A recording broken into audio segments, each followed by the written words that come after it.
it's fixable. We can definitely help patients who have autoimmune disorders. It's one of the easiest things to reverse. So nutrition comes into play. And I always ask my patients on the very first visit, how important is it to you if we change your diet that you stick to that? It has to be very important to you in order to cure yourself. Hey guys, welcome to the Healing Reset, where we get a chance to remind you that you are designed to heal and that you're designed to be well. Today, we're chatting with Janet Baker. She's a registered nurse practicing in a holistic practice. She addresses why our American culture is chronically inflamed, how to address that inflammation, and ultimately prevent it. Autoimmune conditions are vast and they're growing, they're on the rise. So this conversation is important. Welcome to the show, Janet. Thanks for being here. Oh, thanks for having me. Yeah. How did you get into functional medicine or holistic medicine as a registered nurse? Yeah, that's a great question. Originally, my dad was diagnosed with cancer, and he asked me to come. They lived about 2 hours from us at the time that I was practicing allopathic medicine in a hospital setting, and wanted me to come and listen to what the oncologist had to say. And I did. And of course, there's a lot of big words when patients are hit with cancer, and there's a lot of, let's accomplish this quickly. We really need to take care of it. And he did not like what the oncologist had to say. And so I was tasked with finding alternatives to help him be as well as possible at 81 years old. And a whole new world opened up to me. I found ozone therapy and I found IV vitamin C. And so we started doing those things for him at home. He did pass away from the cancer, but he was able to stay at home and his quality of life did not change. So interesting. So many people we chat with have this pain to purpose. How did you get into understanding that we look at the body as a whole? Well, I went through some pain. A lot of times that's close to home. Sure. A lot of times that's someone in their own personal journey or their families. And it's such a suffering brings forth some beauty in a lot of ways. Yes, well, it absolutely did. And it was so strenuous on me at the time that once he passed away, I was able to realize that there was something going on with my own health. And I had profound fatigue. I had just pushed myself through to help my dad and my family to get through his illness. And a few months after he passed away, I was so fatigued and didn't really understand what was going on with me. But I knew that I was going to go down a more natural pathway than my colleagues would have done. And I found an integrative physician who diagnosed me right away with Hashimoto's thyroiditis. And it's been a journey ever since. But I was able to get my energy back and actually be able to mop the floor was kind of exciting in the beginning of getting that energy back. What's really cool about that story, and we're going to dive into autoimmune as a whole, but if you hadn't discovered natural or alternative pathways to help your dad endure his cancer diagnosis, you may have not looked for those in your own. No, never would have. Exactly. Yeah. So that kind of leads me to my main question to open this up. Why do you think America is just drowning in inflammation? It's our food and our water. Our water has been polluted for decades, and we have got to take our own water and clean it as best that we can. And I dare say that we probably need to start growing our own food, because even the food in the marketplace has been irradiated. And so most of the nutrients that it would gather in the soil eliminated from that. So we see a lot of inflammation because we just don't get the nutrition that our grandparents got. It's not even our parents anymore, it's our grandparents. So we see people who are living into their 80s and 90s right now that are not very inflamed. And it's hard to understand that the people who are even the children now are so inflamed with chronic illnesses and aren't able to focus. And it really is our food and our water.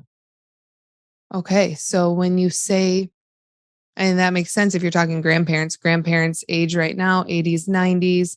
And then the generation that comes after has been more inflamed because the nutrient density or the toxicity in our water is going down. So can you describe autoimmunity and how you talk around that to your patients, Sure. knowing that behind the scenes narrative? Sure. Autoimmune is the body attacking its own cells. So, for example, with Hashimoto's thyroiditis, your body can absorb your thyroid, and it makes it difficult for the thyroid to put out the hormones that the body needs. So, you have thyroid receptors throughout your body. The thyroid gland itself becomes foreign to your immune system, and your body will attack it and literally absorb it. What are some common autoimmune conditions that you see? And I know they're growing as far as we're finding new autoimmune conditions, but what are the most common relevant ones?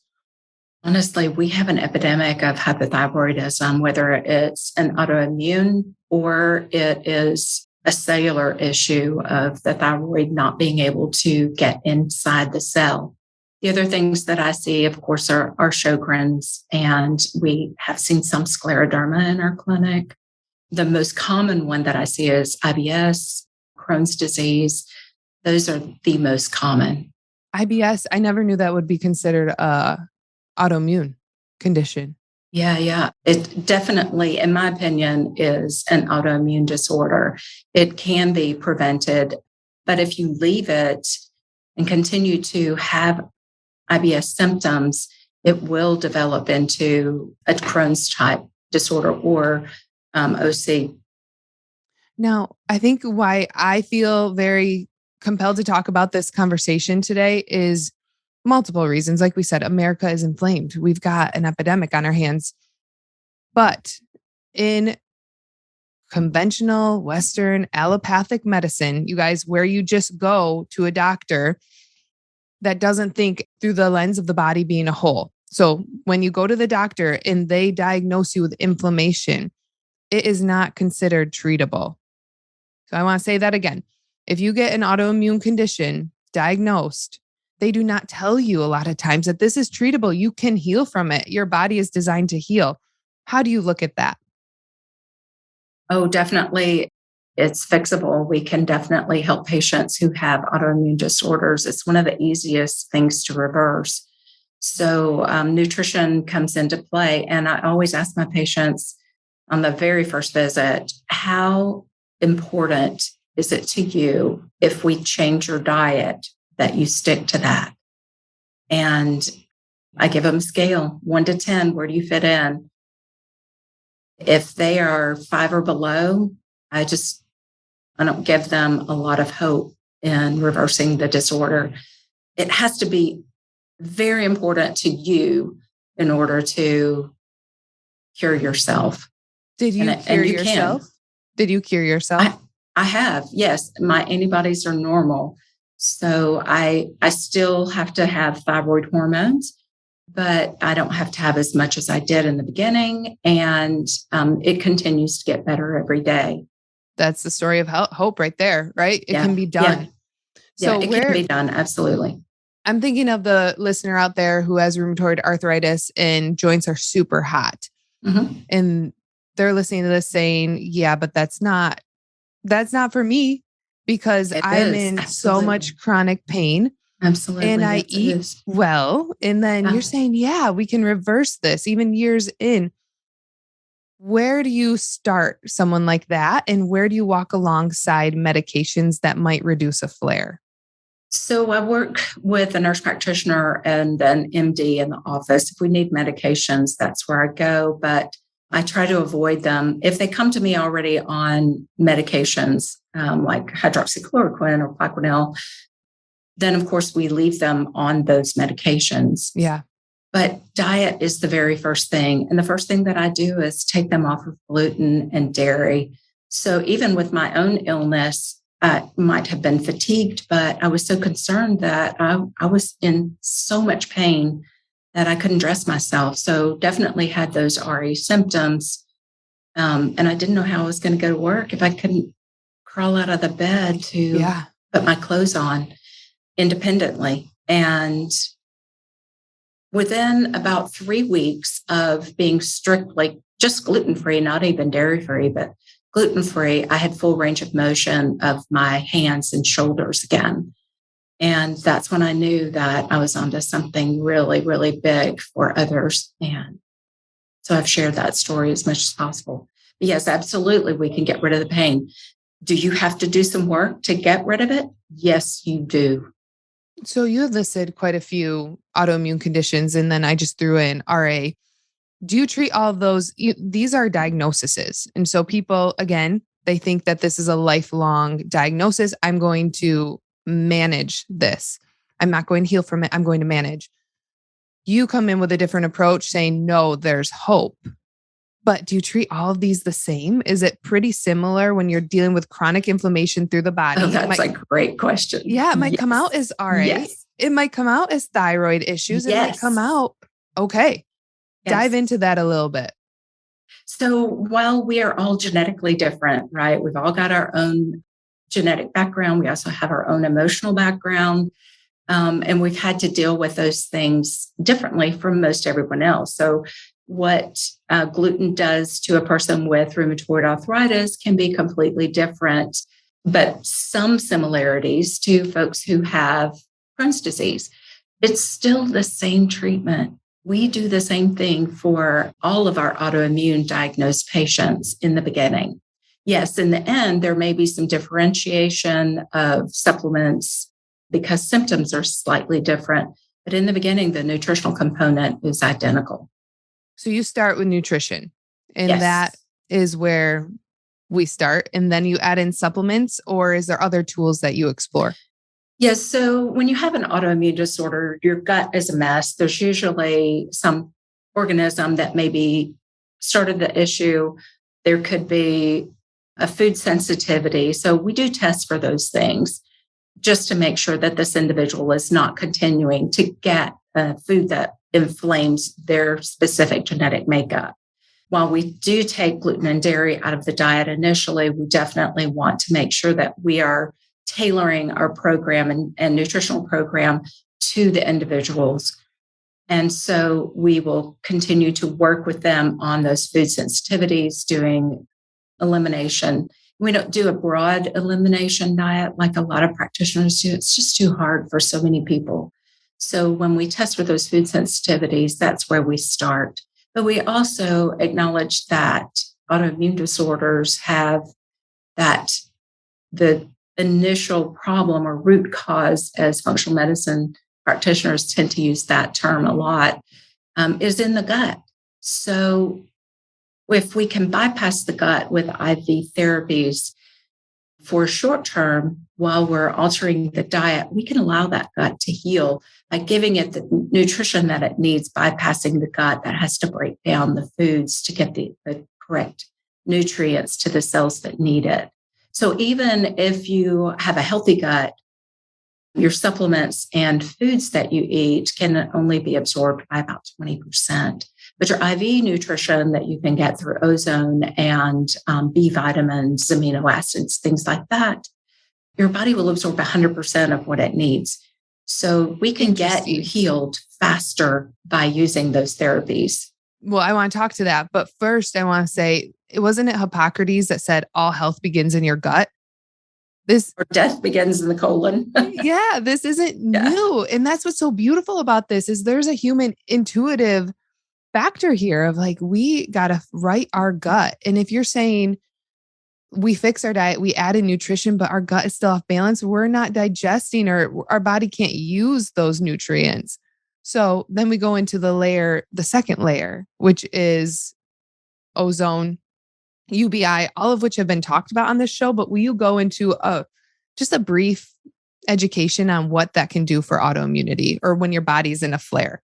Yeah, so ozone can actually cause a little bit of a flare, which provokes the immune system to start working more normally. So in the beginning, patients might feel worse as we start ozone and UBI. It's really important to use the UBI component. And sometimes we do bypass ozone in the beginning if someone is really inflamed, and we'll just use UBI. But once we get them into ozone with UBI, they really start to feel so much better. But again, there is that initial flare, and they can feel like they have the flu. Now, Janet, that flare can be discouraging to some people because like, I'm doing all of this. It's different. I'm not sure if I have the buy-in, and now you're making me feel worse. Yes. So we let them know ahead of time that that can happen.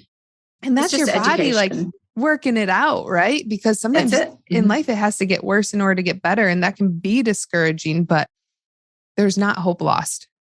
No. And ozone with UBI makes it such a shorter term, right? So even just going on, say, for example, a candida diet, people can feel lousy for 3 to 4 weeks, just waiting for all of the die-off and the toxins to get out of their body. But using ozone with UBI, within a week, those symptoms are gone, and sometimes even less. We see patients start feeling better after the third visit, typically the third visit. And my nurses that work with us that do ozone feel so rewarded by what they're able to do, because we can see our patients getting better in a very short amount of time.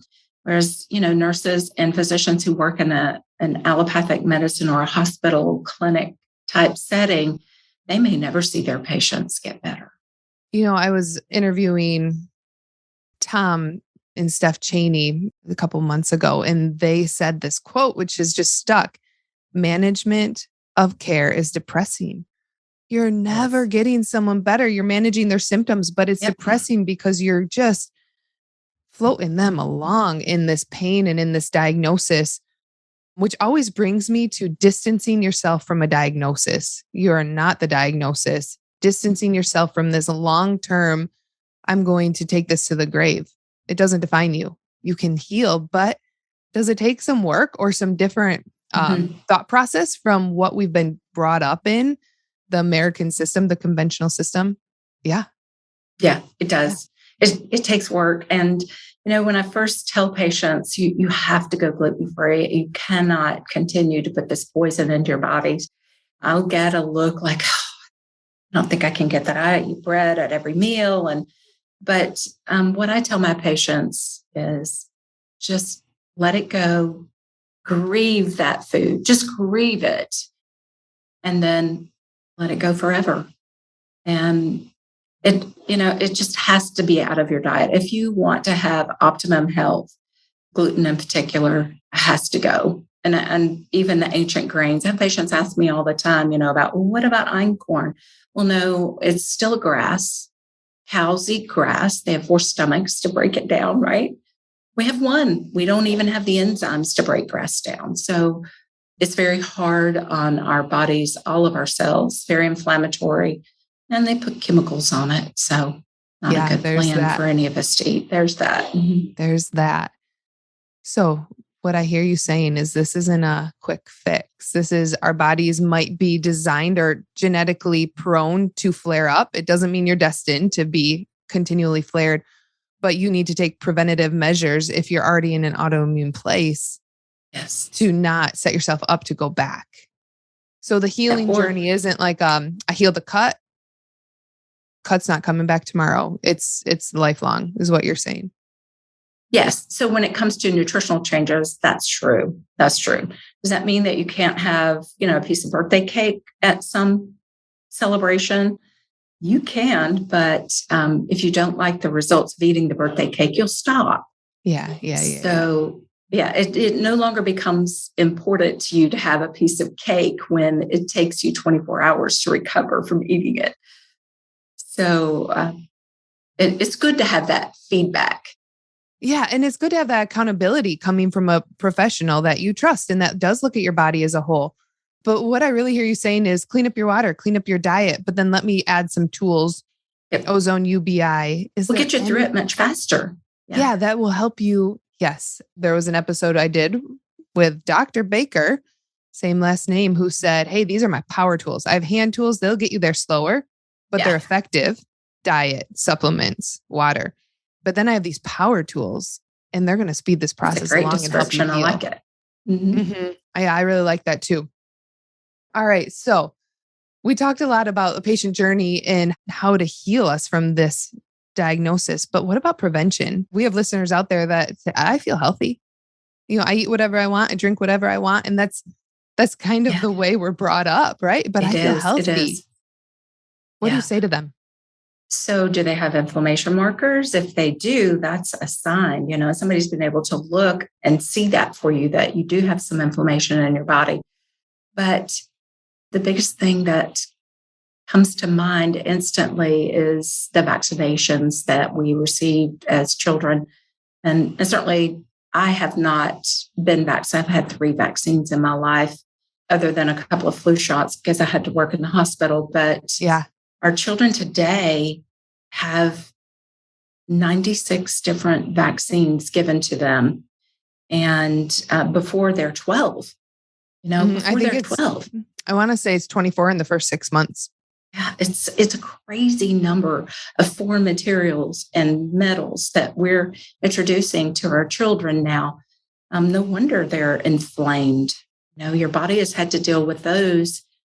So that's the beginning. Try not to use foreign things in your body like vaccinations. And then nutrition is paramount. If you think that you can eat anything that you want, you go right ahead. Eventually your body is going to catch up to you. And it's, usually folks in their 40s who have done just that are who we see. That's the biggest crowd. And trying to convince them that it's their food can sometimes be troublesome. But like I said, once you get them off of gluten, it's amazing the changes that happen in their bodies. Well, speaking to the foreign materials, we live in a very toxic world and our body burden is high. Our body burden is super high. And so opening up or understanding our body needs to detox. And that is a process. And it's not exactly just staying in a sauna and sweating it out. Although sweat is a detox, right? There's there's detox that comes with that. And so I think there is something of understanding how resilient we are, but then respecting and just honoring our bodies in different ways and constantly asking ourselves, is this a good choice? Our food feeds our growth. Our food turns into us. And so is this a good choice for our body? And I'm sitting here as your host saying, hey, I'm not perfect on this, right? We all know that we're not perfect on this, but just putting more thought and energy of what honors our body might lead to that preventative conversation. Yes, absolutely. So being able to bypass the gut and get oxygen into the cells using ozone and UBI, cleaning the blood before we give it back to them. Our folks see results usually, like I said, within the first week. So I am a huge proponent of ozone and UBI, and we use it every day. Do you have any stories that stick out? Like someone came in and was kind of naysaying that this could work, and then they walked away just mind blown that their autoimmune condition was in remission? Yes. So autoimmune and cancer, very similar stories. So I had a gentleman who came in who was not on board. His wife actually had the autoimmune disorder. He had cancer, and it was prostate cancer. And he came to us, and we did several rounds of ozone with UBI. His PSA normalized. His wife's Hashimoto's actually went into remission because she was giving him the diet and eating the same foods that he was eating. So amazing, amazing stories. And now he was already working with a naturopath not far from his home. So he was familiar with a more natural way to treat his body, but he didn't have all the tools that he needed.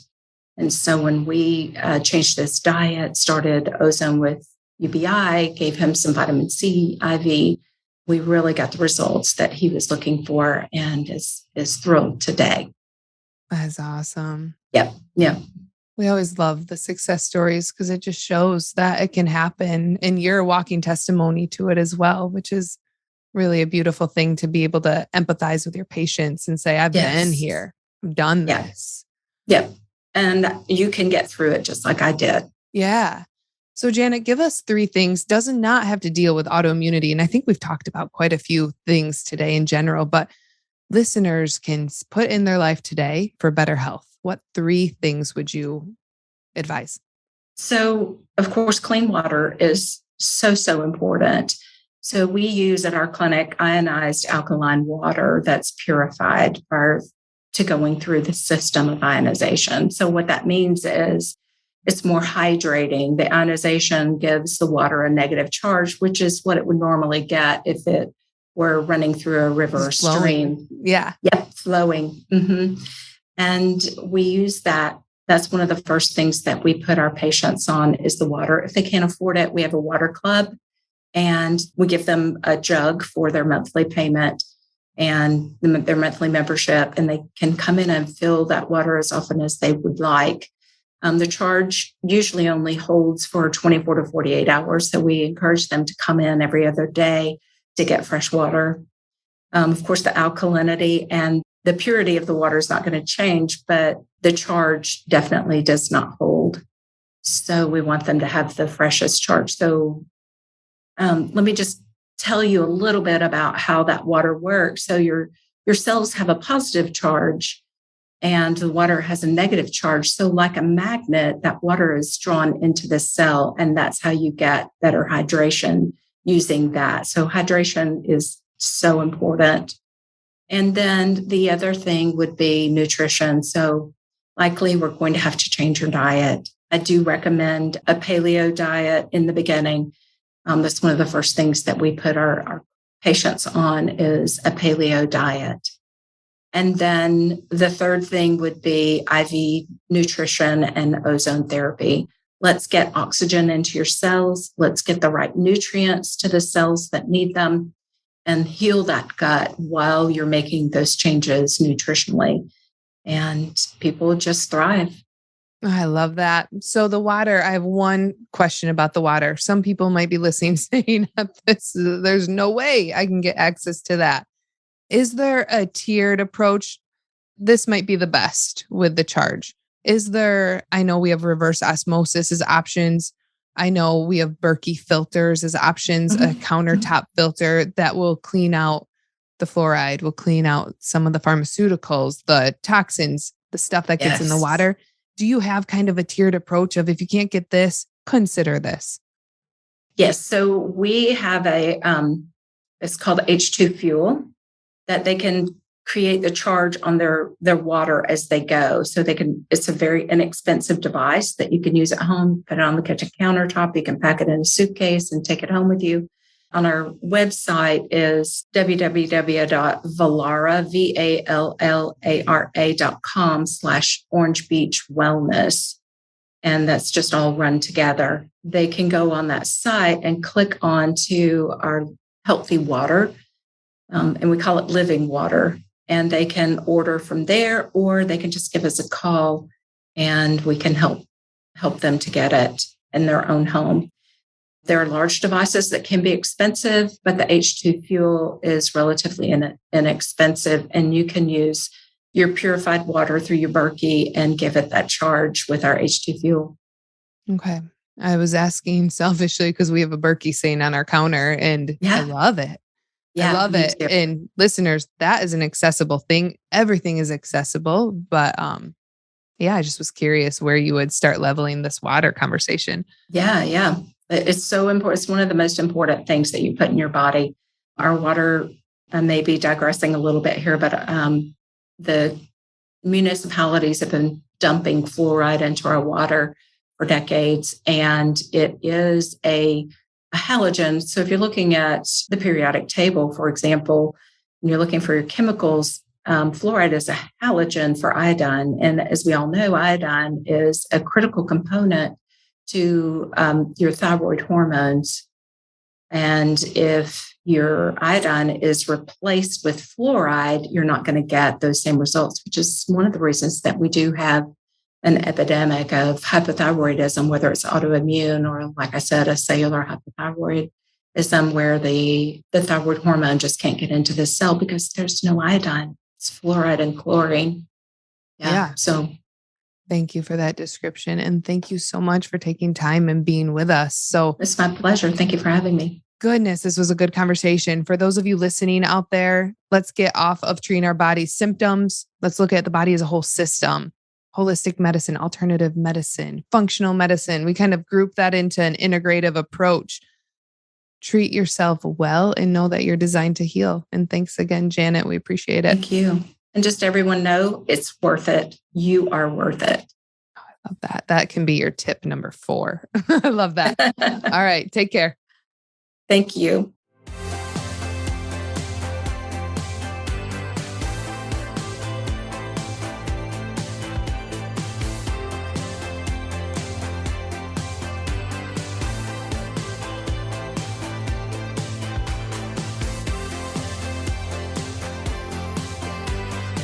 This podcast is for informational purposes only. Statements and views expressed in this podcast are not medical advice and have not been evaluated by the FDA. Opinions of guests are their own, and this podcast does not endorse nor accept responsibility for statements made by guests.